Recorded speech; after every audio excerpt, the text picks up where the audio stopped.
The show is Engineer Your Life. I'm Lungelo KM. Welcome to another amazing episode. Listen, the army on Twitter and Instagram have called us South Africa's trendiest podcast. Yes, I keep on getting that word wrong. Trendiest podcast. We're growing because of you. We're just catapulting and we're growing to new levels. So today's episode is a bit different. We're coming to you from the Sunset Club in Sibaya. It's a beautiful, amazing place where you can bring your family, you can bring your friends and just have an amazing, amazing time. And it's right on the coast, close to the beach. So in today's episode, we have another amazing guest. Of course, we're never alone and we're here to give you insightful conversation, educational conversation. And this one particularly is going to be very educational because our guest today is a specialist in what he does. His name is Andile Ngcobo. Andile is a farmer. He's in agriculture and he's going to give us his life story, the journey to farming, and ultimately this can be a masterclass in farming. Welcome to another amazing episode. Do enjoy. There are aspects of my life that I will never reveal. That are between myself, my family. On the third day. On the third day, sorry. that one, yeah. Like Christ himself. What was that about? I don't even know. You went I to don't a fancy know. restaurant in a beautiful place in South Africa. And he Mouse left tell, you with love them, 7,000 Boots, babe.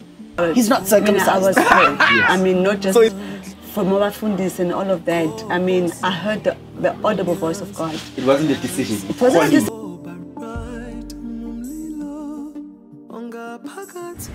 Mtol is a payment service provider that assists thousands of merchants globally. They accept online payments and they are expanding tremendously. Every company has a specific set of requirements for their workers, but Mtol has just one very important requirement, and that is to have capital in order to have order credits. So what are order credits, you may ask? Order credits are like a key to the process in an order transaction on Mtol. So without order credits, you can't actually proceed to collect a transaction. The bigger the amount of order credits you have, the bigger income you can get. So the capital that you put in Mtol will be used using order credits. And in order to have these order credits, you need to purchase an order card. Remember, the capital you use to purchase an order card will be refunded according to the expiration date and time. You can use it again then to purchase another order card. For me, the highlight is that you can withdraw it at any time together with your earnings. They need a large number of order taking operators and each order has a corresponding commission. Actually, this venture can be like a part-time job for you and an opportunity to earn at the same time. Now listen to me very carefully. Every transaction completed will bring you 0.5% of the order amount in just 2 minutes as a service fee for the order takers. Listen, stay tuned to Engineer Your Life and I'll give you more money-making tips with Mtol. Andile, so one. Do you know what I remember you from? I think the first time I saw you, I saw your work actually. Obviously, it was online.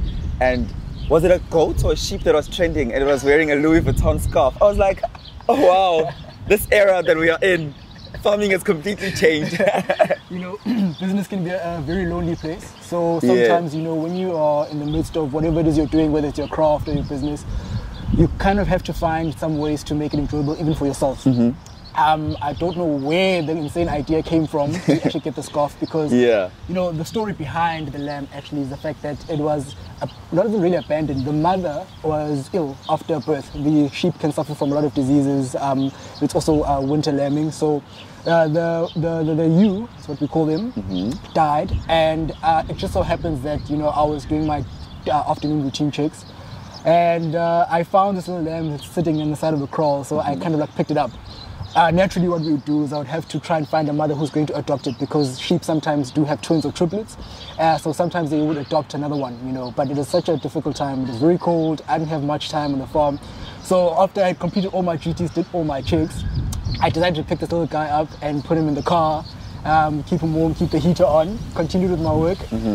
Next thing, it was getting dark, I had to get home. So I decided to take this little guy home. Naturally, when you get home, everybody falls in love with this thing, the cousins, my mom, grandmother. So now I've got the sheep literally adopted and living in our house. And I started commuting to work with the sheep every day. And yeah, got a lot of attention. Could jump out the car. The next person's like, oh, that's so cute. Can I pick it up? You know, want someone else to play with it. They get strong pretty fast. You know, naturally when they're born. Okay. By the next day they're up and running anyway. You know, able to walk, follow the mother around. Okay. So I spent, I think, a good 2 months with this guy. And anyway, during that period, I thought, okay, you're gonna kind of have to look pretty now. I get ready in the morning. I need to find a piece of, you know. At first, I was going to use a normal scarf, but then I thought, let's just give it a little bit of opulence for the fun. And I didn't realize that it gets so much attention. Right, it got so much traction. Even to a point where I think you were on the news, ENCA or something. In fact, yes. So I don't know if it was really the sheep that was the main attraction for that. Of course, it was Youth Month. So I was approached to do an interview for Youth Month in passing. Mm-hmm. It's something that literally aired while I was still on the farm. I couldn't even watch the interview. I had to watch it afterwards, simply because we don't really have network on the farm, and it was during the day. So I was still busy at work. And it was during the time when I was still babysitting the lamb. So yeah, it made its way not only into people's hearts, but I guess onto screen as well. Okay, officially, since I've gone on and went on and on and on about this exciting way of how you were introduced to us, or me particularly, your name is Andile Ngcobo. What do you call yourself, a farmer? On Twitter, I have a little play on words, call myself the Chartered Farmer. Okay. Yeah, where that really comes from. I was going through LinkedIn at some point, and we only ever know of, chartered accountants, really. So this one time I was going through LinkedIn, and I noticed that someone had graduated and had passed some board exams or whatever, and they were called, and then they changed their title to Chartered Marketer. And I thought, oh, so this whole chartered thing, it's really not necessarily something that is just only attached to the accounting industry, but basically if you are at that level in your career, your profession, when you're chartered, you're basically more of like a specialist in your field.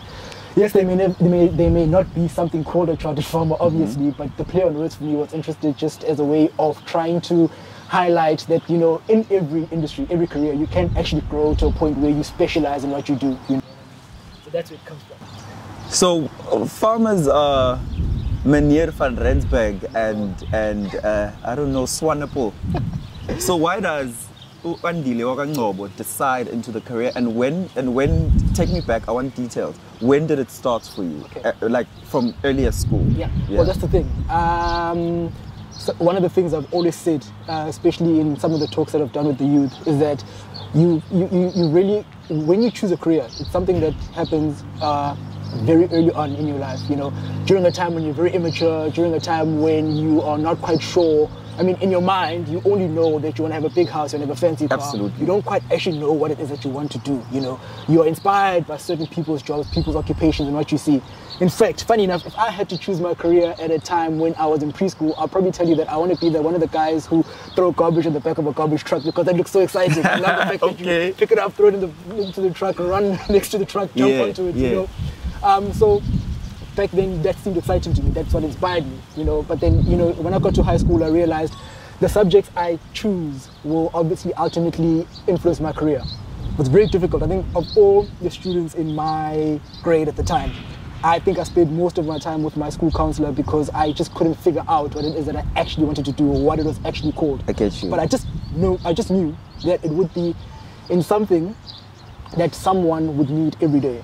Now, okay, of course, yes, someone may need accounting services every day, someone needs a lawyer every day, but something for me that was more of a basic need, So two of the things that stuck out for me at that time was something in the medical field, because people always take care of their health, you can't bear to be ill, and then the other one is obviously food. Yeah. And when I thought about food, the first thing I obviously looked at was hospitality. So I decided that I was going to look into restauranteering, something in the hotel business, But obviously that's also quite luxurious, and it can be something that is elitist. It's actually linked more to affordability than a need, So then that vocation came through somehow, that humanitarian aspect of just looking at things from a basic perspective. And I said, okay, well, agriculture, farming, agriculture as an industry, did a lot of research on it to tell you that, first of all, there's a time where I remember I was in bed and I was sort of like, when you had web, it was called a web browser at the time. Yes. Just before it was internet. And I was looking for pictures and I'd literally type black farmer or black farmers or, because I wanted to see nothing. I wanted to see something that I could relate to, to make it seem as if it's doable. So the less I saw, the more discouraged I was, because I felt as though, okay, a lot of people are doing this. No one's popping up. No one is prevalent in society. So there's no entry. How do I even? So how do I start? How do I even start? What is starting? Exactly. Yeah. So that became a bit worrisome to me. But I eventually decided in agriculture. So now I had to look at what options are out there. Okay. So now obviously you can study agriculture in university. You can study agriculture in college. I chose to go to college simply because I remember there has always been talk about how life has changed so much, especially for the education industry, because they used to have teaching colleges which would literally drill the principles and the practicality of the work. Teaching, you know what I mean? If you look at teachers from back then, my grandmother's age, yes. Those people literally, they have a passion for teaching. They have a passion for transferring knowledge, It was never a glamorous career, but it was a serious career, a big deal to be a teacher. And those are some of the skills that you got, not only from, it wasn't just about the academic aspect of it, it was a practical aspect of it. Yeah. Then they did away with these colleges, and as of now, you find that a lot of the older teachers, when you listen to them speak, will always complain about, how these young teachers, this youth, all they know is just, everything has to be cool, and they're not quite in the way they dress, for example, when they come to class. It's very different from the discipline and the principle we had. Older teachers will always be in a shirt and tie. These younger guys, take off t-shirts, Yeah. But nonetheless, I realized that a college would obviously give you a little bit more than just a theoretical aspect of your industry. You also get quite a lot of practical experience. So I enrolled at Sedara College of Agriculture. But I must say that when I literally got to Sedara, I realized through exposure that there was actually an entire world out there in agriculture, not just the simple things like the food that I see every day, not the food that we eat, but it goes as far as even the equipment that we use. For example, that cricket bat had to come from some tree in a forest somewhere. I get you. The hockey stick. So it's beyond food. Beyond food. And the core of it is farming. It's farming. Yeah. Exactly. So the clothes we wear, for example, when I started learning about mohair and wool and where that comes from and how cotton is actually grown and comes from a plant, I realized that the aspect of the industry is extremely wide, And I think from that point, that's when that's the first time I was excited about my career choice. The first time I felt that I was actually in the right place, because I was learning a lot. I was seeing people who were doing a lot. And then needless to say that even the older generation of black farmers out there, obviously, farming is a very, very, very difficult industry because you literally work practically, Of course, now there's technology, you can try to work smart, but at the end of the day, you've got to pick it up, you've got to put it inside, you've got to grow it, you've got to harvest it, you've got to weigh it, you've got to do things physically, you know what I mean? So I don't think that a lot of the older generation would understand just taking a break to sort of document and shoot whatever it is that you're doing. So there is no social media, you don't think of a camera when you're thinking about cabbages or cattle or sheep or chickens, You just think, I need to get the units out, I need to get the job done, and I need to sort of plan for the next part of my production. So exposure is limited only because, like I say, from a lifestyle perspective, you don't even think about incorporating media or technology as much into the industry. You always look at it from a very practical perspective. So you're at Sedara now. Obviously, you finished high school. High school was? Carter High. Carter High in Pietermaritzburg. So obviously the decision to then remain in Pietermaritzburg, the KZN Midlands, is because access to farms, the actual farms themselves, that's where you're going to be working once you pursue the career. And then what about Sedara that you found there that made you realize this is it? I'm going to push this. And you, even though there were barriers to entry in terms of you can't see other people who look like you in the industry, what still made you pursue the career? I'm actually glad that you raised that, because one of the things that I was exposed to when I got to the college was the fact that there were actually so many colleges. So I remember when I was looking at agricultural schools in a way, a lot of what really came up was a lot to do with UNISA, the university in South Africa, and then we had Sidara College, which is obviously one of the prevalent ones, and I'll probably explain later why. And then Owen Sithole College of Agriculture in Mpangeni, somewhere in North KZN, also came up. And then something like Grootfontein, but all these other places I'd never traveled to, so I wasn't quite sure of. In fact, going as far as Mpangeni for me, wasn't aware of any colleges and schools outside UniZulu, of which I think they also do offer agriculture. But when I looked at, I realized that there are about 11 or 12 official colleges that offer this agricultural course similar to that of Sidara, right? So there's Sidara, Grootfontein, Elsenburg in Cape Town. There's one in, I think, in Mpumalanga, one in Northwest, one in every province, basically. Even Limpopo. I think, in fact, when last I checked, Limpopo had actually established one not so long ago. It's not even older than 5 to 6 years.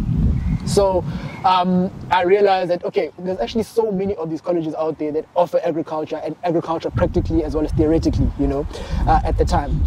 And so when I eventually got to Sidara and I started learning about these other colleges, there's a time in my first year where I thought, maybe I should switch to Elsenburg because it's in Cape Town and it seems cooler, and they do wine and grapes, with viticulture and enology.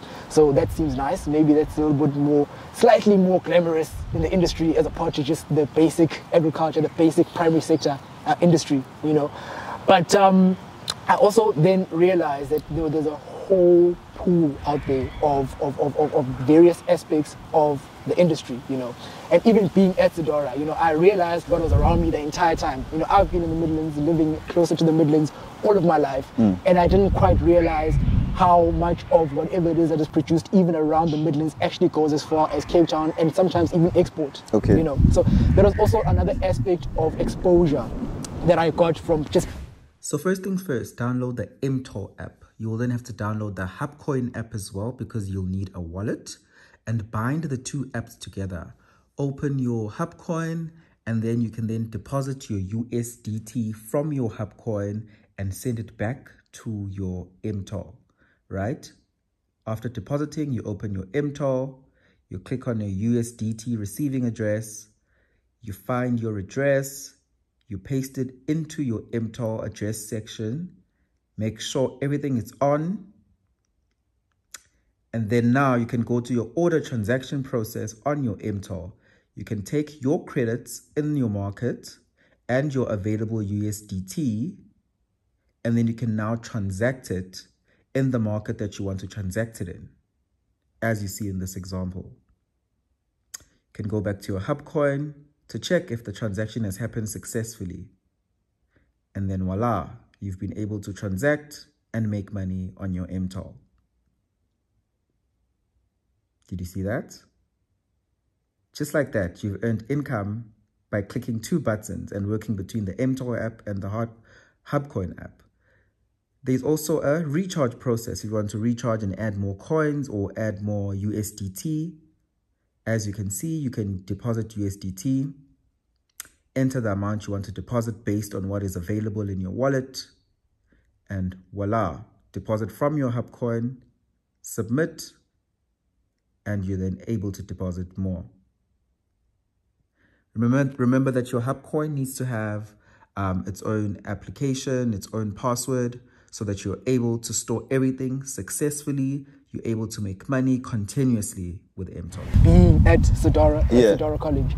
But then I obviously chose to stay at Sidara because, you become, these colleges, what happens is, because it's a college, right, it is subsidized by government, right? Okay. Which means that, all of the very expensive things that we use practically, like, whether it be tractors, whether it be animals for research, whether it be research in any aspect, from whatever it is that we need, is going to be sponsored by the government, right? As well as our travel, for example, in terms of transport to get around, to have a look at what happens, it be sponsored by government.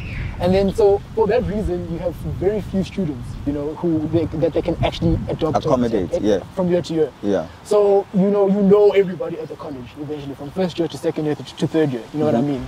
So it's more of like a family thing, you know? And you become so accustomed to that, and people have different interests in the industry. They have different aspirations for their position in the industry. So you also start to warm up to those differences, amongst each other, So now you know that there's someone who's actually quite good from an agricultural economic perspective. Now you know that someone's good from an agricultural marketing perspective. Someone is good from a breeding perspective, whether it be of pigs, cattle, sheep, goats, chickens. You know that someone is absolutely good at doing things like what am I forgetting? Or forestry, for example. So because of that, you and again the exposure that you get, you tend to also become quite exposed to even the farming businesses around, So those top achieving students at the time will probably be known or highlighted in the industry and will be known by some of the big farmers who then want to take you on as either an intern or a junior manager at a time when you complete your studies there, Yeah. You know what I mean? So it's got that element to it. And how long were your studies specifically? Okay, so at Sidari we spent 3 years. Okay. 3 years, right? That's both in theoretical and practical exposure to the industry.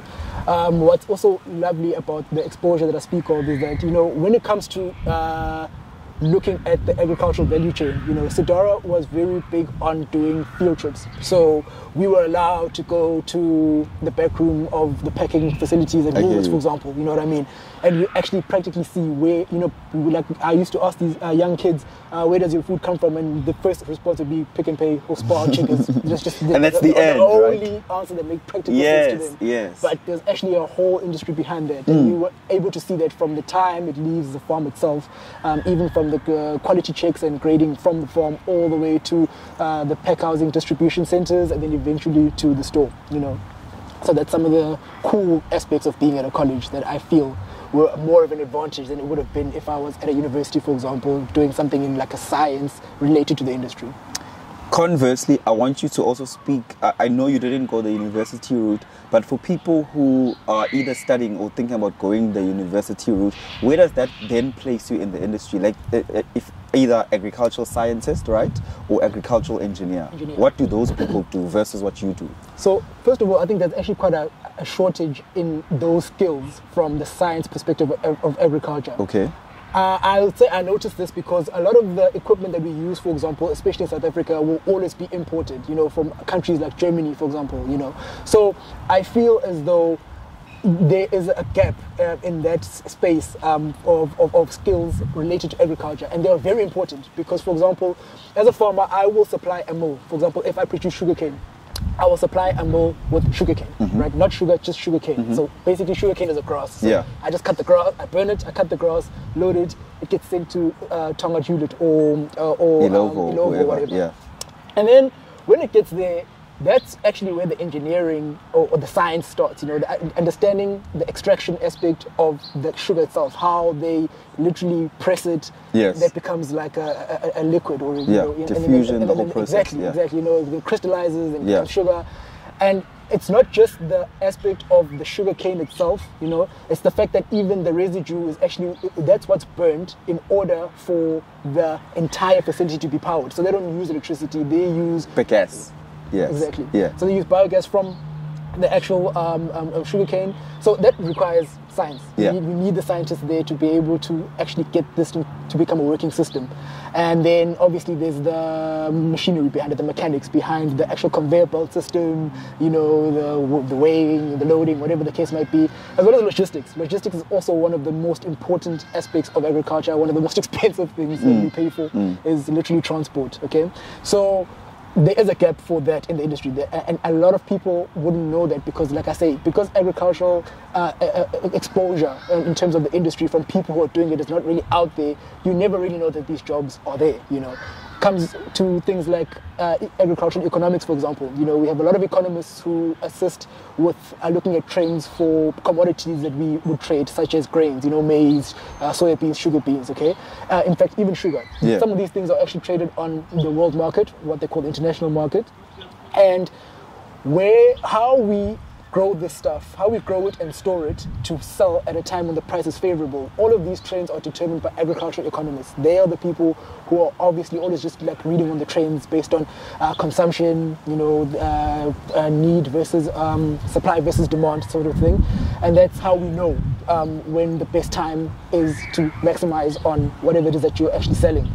So things like that are very important, and that's when you go to university, like university, in fact, I think University of Zulu-Natal in Pietermaritzburg campus specifically is the only one in KwaZulu-Natal that offers agriculture engineering. You won't It find it is, in Howard, yes, you know what I yes, mean? yes. And then obviously going to universities like University of the Free State, for example, I know that they're also quite big on agricultural science subjects. Stellenbosch being the same, University of Cape Town, as well as technicons, of course, like your Cape Peninsula University of Technology, for example. I know that they have courses that you can do, BTech that you can do in various aspects of the industry.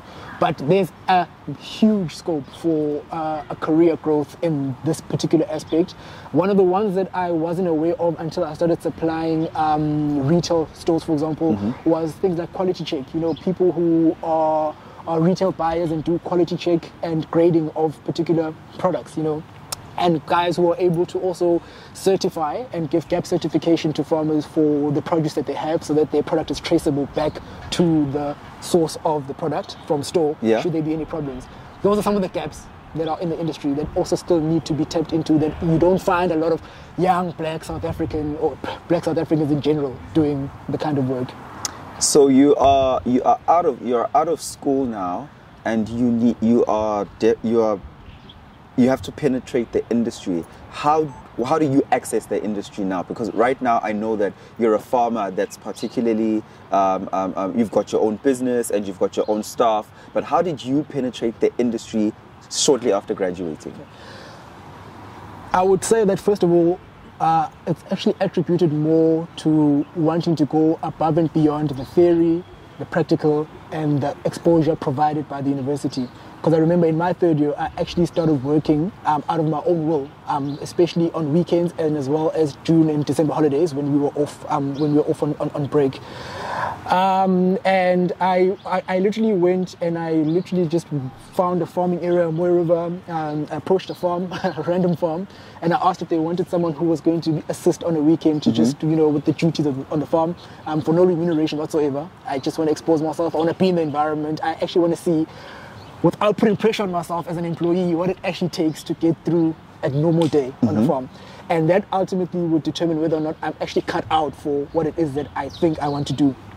And with the relationship that I had with the manager at the time at this particular dairy farm in Mlaba, he actually realized that the amount of practical knowledge that we're getting from our college has actually put me in a good position, because he felt as though I am able to find ways to solve problems on the farm without actually having to ask if that's the next step, if the next step is right. So we got to a point where if he wanted to actually take a weekend off, I would be the one on duty on the farm, heading stuff. Still for free? Well, at the time, still for 3 years, but what happened was, when I started doing it during June holidays, when I was there for 3 weeks, 2 to 3 weeks at a time, then he was like, no, I'm going to compensate you for this. Yes. It wasn't not even because a now salary, it was a stipend. Because now he can see that you know what you're doing.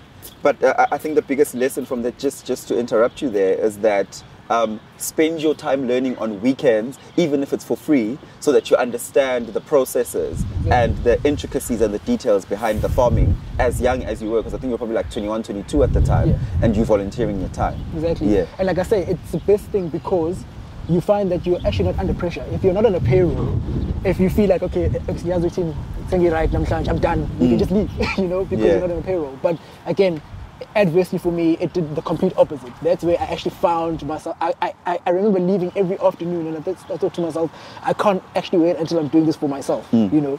So I exposed myself from before I even left.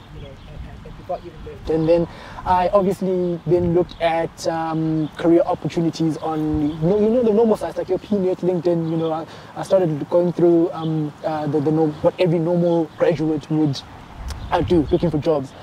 One of the things that I did learn during that process as well, the fact that when the LinkedIn bar says your profile is only 50% complete, it's really 50% complete, and it's only going to reach 50% of your potential. You really need to start to, you know, upload, put up a bio, you know, all of the very intricate, the small things that seem tedious to do. It's important to sell yourself as much as you possibly can from the beginning, so that you find yourself in a position where you're at least exposing yourself to people who are then interested in actually contacting you, right? Then one of my first internships was at Tonga Hewlett straight after. And then I was there for a couple of months, because straight after that, because you apply for more than one job, I had already gotten a call to be an assistant manager on a vegetable farm in Richmond. So the contract, I mean, as an internship, really, the contracts are not really binding. So I was able to leave and start my job as an intern enrichment, or as a assistant manager in enrichment.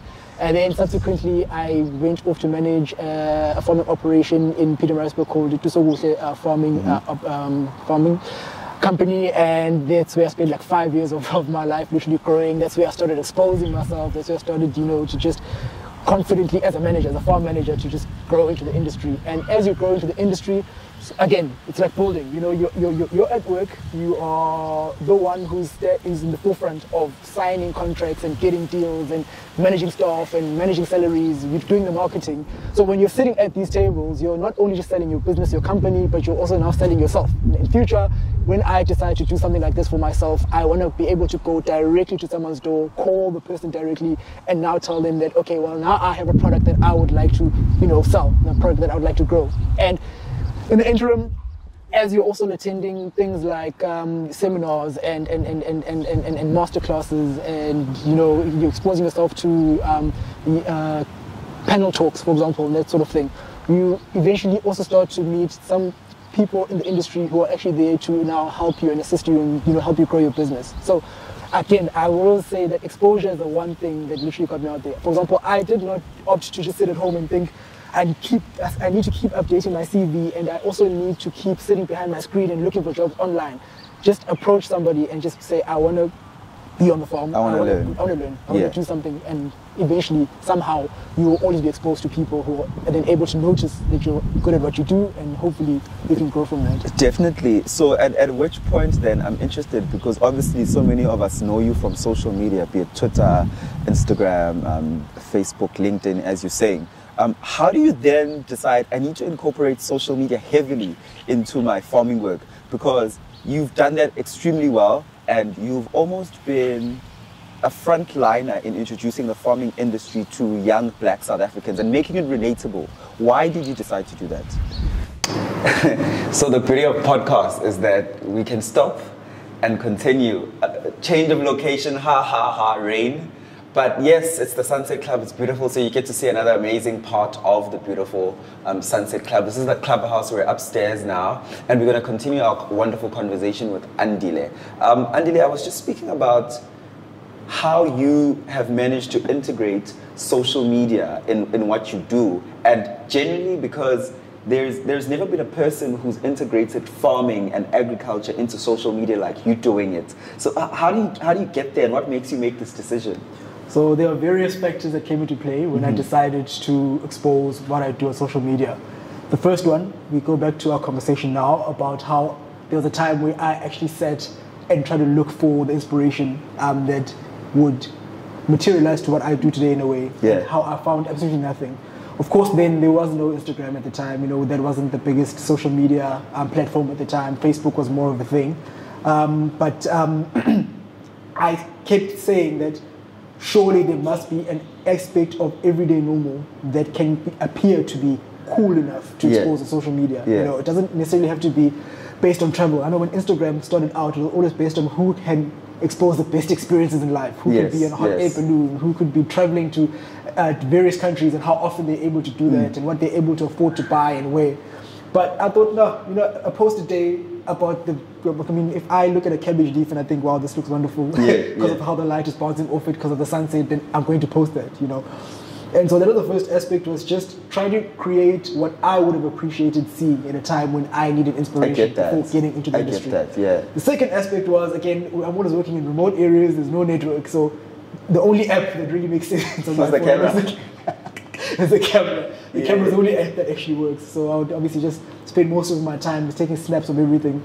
I mean, obviously the camera, it's become so easy to receive some, like a slip or something, and you just sort of snap it instead of writing down the details. Or if someone is asking you to take down details or something, you just snap it. So, I take pictures, various pictures throughout the day of various things that I'm doing. And it went from me just posting things that were related to me and what I do, to even posting information in a way, and things that were that were slightly informative. Like, for example, highlighting the interesting part of you know, one of the labels that you sort of see on products, you know, when you're buying them, you don't necessarily know what's written on there. Like, as of now, if I had to ask you what's on the label of the spinach that you're buying from the shop, you wouldn't know that there's actually a grade on there. You wouldn't know that there's a trace number. You wouldn't know that there's a, you know, there are particular aspects of those things that we don't pay attention to. And I would sometimes highlight things like that, you know. So it was just those things. It was the inspiration aspect of it, and the fact that since I have no network, the only app I'm using on my phone during the time is the camera, and then I post all of my pictures later. But then it completely took off, and you now like Instagram on its own, chilling at almost like 30,000 followers. Twitter also has a huge following on its own. How do you then, after integrating that into your life, balance the fact that it has come with some sort of fame? True.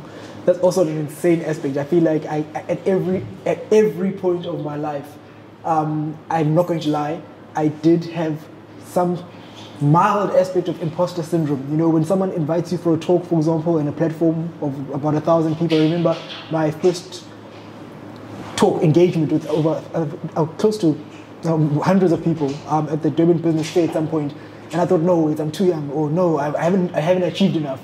The first cover of the Farmers Weekly, when they wanted to, well, I didn't even know I was going to be on the cover for that actually, but anyway, the first cover of the Farmers Weekly, I remember everyone was celebrating and people were buying the magazine, and I thought, this is too soon in my life. I actually haven't even started to do much of what I want to do in the future. Surely this can't be what my life is going to be known for, you know.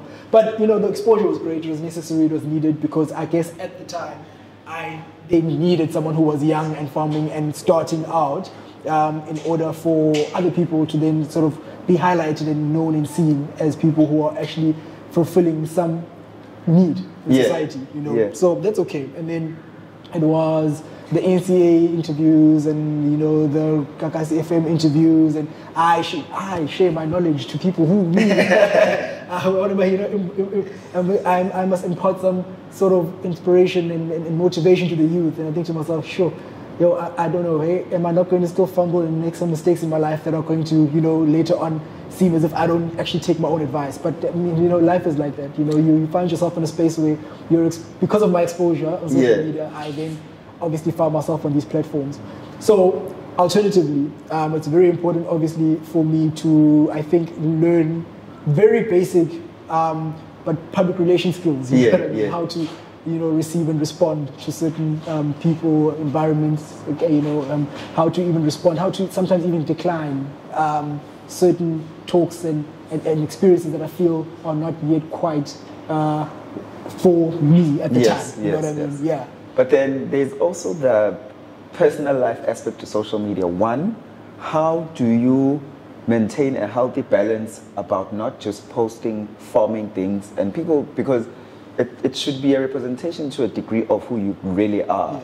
So do you think you post enough personal life things on your social media?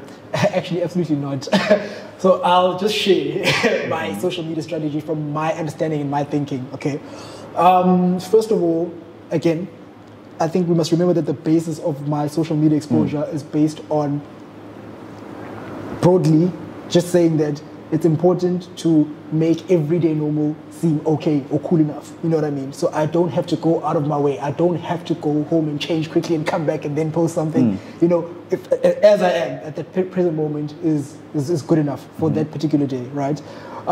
Secondly, I also looked at the frequency of posting. So things like, how much time do you give for people to actually sort of warm up to what you've posted, learn from it, see it, or as well as them looking forward to your next piece of content. I then also think that everybody actually lives a particular lifestyle. Yes. Right. Everybody lives a particular lifestyle, and yes, sometimes you cross over into other lifestyles. So you could go from, I don't know, clubbing at a rooftop bar in Sandton to camping in Lesotho in the mountains the very next weekend. You know what I mean? Yeah. That's all right. But personally, I feel as though I don't like to break the train of thought or inspiration or aspiration that my page is giving off. So I tend to just try and stick to just the one lifestyle, okay? Just the one lifestyle. Needless to say that's mostly, like 80% of my life is actually just that anyway, you know. The 20%, of course, we're all growing, we're living, and we also like to explore other options, other lifestyles, obviously. But it's highly unlikely that you'll catch me posting anything that's outside of my comfort zone. Oh, so basically, your Instagram doesn't show us how many hearts you've broken. If any. If any. Oh, is it? If any, yeah, but you highly unlikely. Okay, so no Musa Kawula is coming for you soon with an expose of hearts that are broken. The amazing thing about that is the fact that, you see, that's what it goes back to. I always feel as though I'm not quite there. I'm not there. You know, I feel like that's reserved for people with a big following, people who expose more than just what they do, but like you said, the entire lifestyle. You know, I feel like there's a particular category of popularity that will get that kind of attention, and then hopefully those of us who are, you know, sort of towing the line in terms of how much we expose of our personal lives. Some of us, I don't have the fear of expecting something like that to happen. But with, I get that you say that you feel like you're not that popular, so that people will dig your personal life. But then, as a person who's private, aren't there levels of fear that you have that people will know things about your life? And maybe fear is not the right word, but just you'd love to maintain your privacy as much as possible. That's what I'm getting from you. Yeah. That you want your privacy and your personal life to be yours. Well, I guess there's that aspect, obviously. There's always, okay, again, I feel like there are aspects to this whole social media life that actually do bring about a lot of skeletons, if you can call it that, you know, in a way that there are people who believe that, no, maybe this is too good to be true. There are people who believe that, people want to get closer because they assume that there's something they can gain from being close to you. Oh, the association is ridiculous, you know. Yes. You get so many people who want to be associated with you for various reasons. Some for legit business reasons, some just for the sake of popularity. Clout. To say, you know, exactly. They know you. And then those who are obviously very interested about, so besides all of this, who are you? What's happening? What are you doing? Yes. You know, that kind of situation, you know. So again, I guess, yeah, there are elements of, obviously, it's both good and bad, because like I said, there's only so much you can do really to protect yourself, your privacy, your personal life, because somebody always wants to know something, you know what I mean? So that's pretty much where I am. What are your views on marriage? Would you get married? Definitely. No, I think, yeah, I do foresee a future where obviously I settle down, starting a family. Definitely, yeah, that's definite. Near future, or your focus is still highly on your business? Because I know your business is fairly new, that you've become independent. So the family aspect, are you growing it in parallel with your business? Or you're putting things on hold? I don't know. I think I'd look at it from two separate perspectives rather. You know, I won't really say that it should be a basis of my growth more than anything. I'm pretty sure. You know, in life as we grow, so we are mentored, you know, both officially and unofficially by people that surround us, right? So there are people you look up to that till this day don't even know you look up to them, and then there are those that know because you probably have the conversation with them, you know. So for example, I'd say being a young gentleman, it's highly likely that you'll have a bond, say, with your father, for example, and you'll get a lot of guidance from him or your grandfather, or your uncle, or your older brother, for example, based on certain aspects of life. And then there are those people that you sort of look up to and maybe are not close enough, but you sort of not necessarily idealize their lifestyle, but you see something that you think you would appreciate having one day in life. And with that, what tends to happen is, in the conversation, in my situation, for example, I always got the conversation that, okay, you can never plan to have kids, you can never have kids too early or too late, because when it happens, right? And some say, once they are there, you find that you somehow naturally just grow in what you do because you have a family to now support. Others say, no, wait until you're established first before you actually decide to make the decision to, you know, in a way, you know what I mean? So there are those aspects. So I separate them. Love is love, and it's separate from work, life, and business. I mean, sort of kind of like has to balance out at some point. But if it finds me, it finds me, and if that happens, it happens. And if I can settle down, I'll settle down. But it won't be based on just on my career in a way. It'll just be an independent sort of decision. I want to go back to the farm that you were managing. What did you say the name of it was? Ntosobuhle Farm. Ntosobuhle. Ntosobuhle Farm, yes. With much reading, I found that farm had an affiliation with a political family that is very strong in the political sphere. I mean, how does it feel to have been able, in inverted commas, to rub shoulders with people of that caliber? And what does it do for your career to have access to those people? I must say that even in meeting, funny enough, when I sort of like met the family, at the time of meeting the family, I didn't even know that I was at that particular family's farm in a way. Because you just found a job. I just found a job in a way, and it wasn't even I'm applying for a job. You know, we became friends, and you know, they have a farm. I studied farming, so obviously it eventually made sense. You know what I mean? And of course, we then all grouped the business together in a way. Obviously, I want to say that. You know, the business itself, you know, the farming business itself, really is very separate from, you know, the politics or the personal lives of people who are in politics in a way, right? The business itself is a business and runs and operates as a business fully, independently. So, you know, yeah, to rub shoulders, yes, great for exposure in anything else that might perhaps, you know, require me to show up and appear.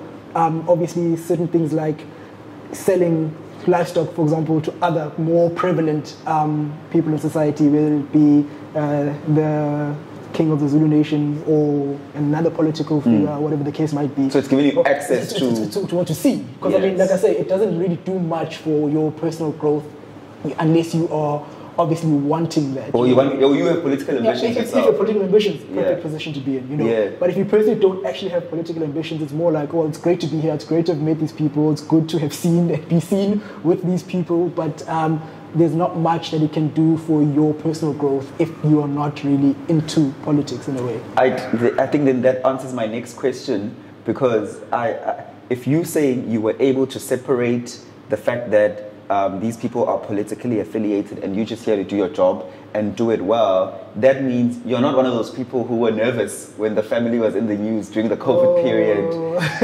for all sort of allegations and things that were going wrong. Because, you know, like I say, because the business is separate from people's personal lives and other aspects of people's careers and jobs, you find that, like I say, you literally are just, like whatever you're reading, I'm reading for the first time, like, oh, well, this is a surprise to me as much as it's a surprise to you. You know what I mean? Yeah. What would you say to the young man who's 18, 19 and wants to get into your field? Okay. First of all, I would say that, again, expose yourself, do the research in a sense that just be sure that, you know, you're not necessarily inspired just by the pictures.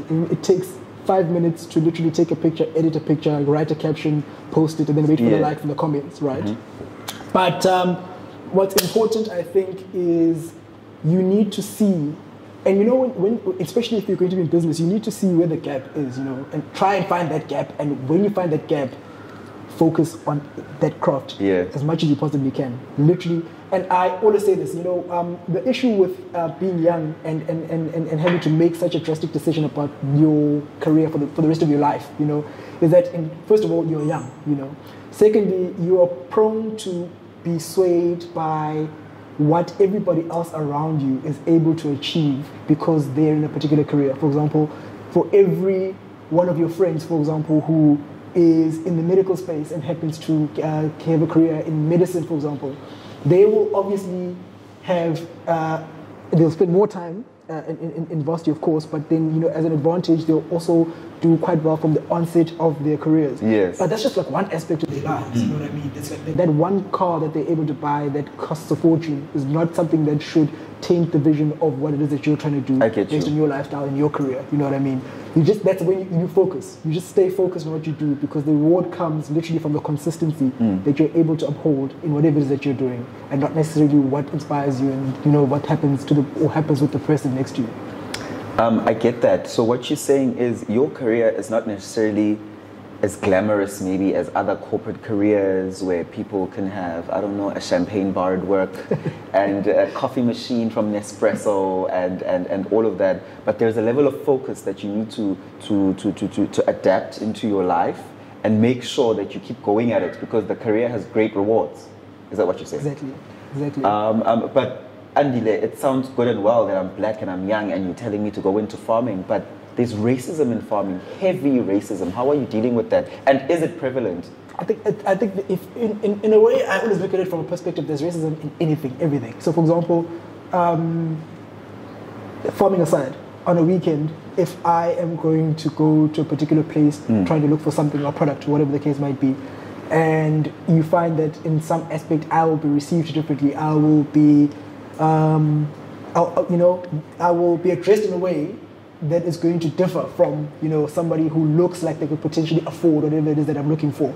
It's things like that in business, It's not necessarily blatant in a way that because you're black in farming, no. It's just that you're black and you're here, and so I get that. you want to look at a price. It's just an extension of the normal racism that exists. You want to look at the price of a 1 million rand tractor. Why? Like, can you just 2 minutes and then can you ask the relevant questions and then leave because you're clearly not going to buy one. You know what I mean? Yeah. That kind of aspect. But then also in certain things as well. Just trying to think of an example because I know that it wasn't so long ago that I was literally having this conversation about the fact that there's racism. But I think more than anything as well, you find that there's quite a lot of, and I can't think of the word, but people sort of monopolize in the industry in a way. So we have an issue of having people who monopolize. For example, there was a time when we could supply spinach into the ShopRite DC, I'll just say the retail store. And getting to the distribution center is a big thing because when you start out, what they do is, in order for them to trust that you're able to deliver, they will only allocate a few stores, so 4 or 5 stores, to see if you can consistently deliver. And if you can do that, then they realize you have enough product, then maybe you can get into the distribution center. Never mind the fact that there are so many regulations into going to the distribution center. You must have a refrigerated truck. You must have the following quality check spec sheet covered in a way. But but getting there, when you eventually get there, you find that, okay, well, it makes, it's good for business growth in a way because now you're going in bulk and you're delivering to one particular place. So once we started doing that, we realized, okay, well, surely we can grow because, now we're able to get to the distribution center. We see what goes on at the distribution center. So let's see if we can grow our commodity lines that we can supply. Then I got there and I was told, oh no, you can supply the following, some of the basic things, right? But some of the bigger things, for example, like I think it was potatoes, for example, we were told that one farmer in South Africa is able to supply the distribution center and fill all 1,000 whatever stores that they have single-handedly because they produce enough, you know what I mean? So even though I'm just up like 85 kilometers from the distribution center, like unfortunately, whether I have the product or not, they can't help it because somebody has closed off that. We're not going to negotiate. You know what I mean?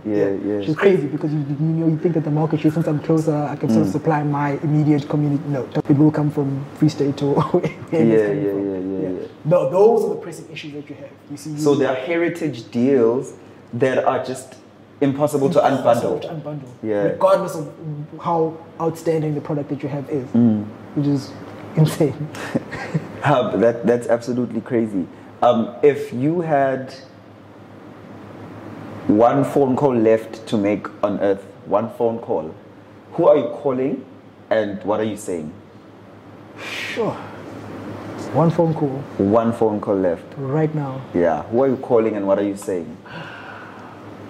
Oh, my word. I'm probably calling my family. I can't say my mom. How, your family? That's a cheat answer. Who are you calling? I'm definitely calling my mom. Okay. Yeah. And what are you saying to mom? I'm saying everything is going to be alright. Everything is going to be fine. You don't tell me you love her. No, none of that shit. She understands. Andile, thank you so much for coming to the show. I think definitely what we got out of this episode is that we learned the process of farming. I think we got a bit of the understanding of the terminology behind farming, the schooling process with farming, the bit of the personal process of what it takes. Just the different, also you introduce us to the different niches within farming, that it doesn't just make food, clothes, cricket bats. So farming is actually one of the core things that makes living happen, right? And I hope you've inspired somebody to understand farming in that light and to pursue and enjoy the beauty of farming and the career that is farming. So thank you so much for coming to the show. Thank you so much for having me. You get to be in the wonderful Sunset Club, the Engineer Your Life Special Edition Masterclass Tour, whatever you want to call Opportunity it. for a farmer to get off of the farm, experience something different.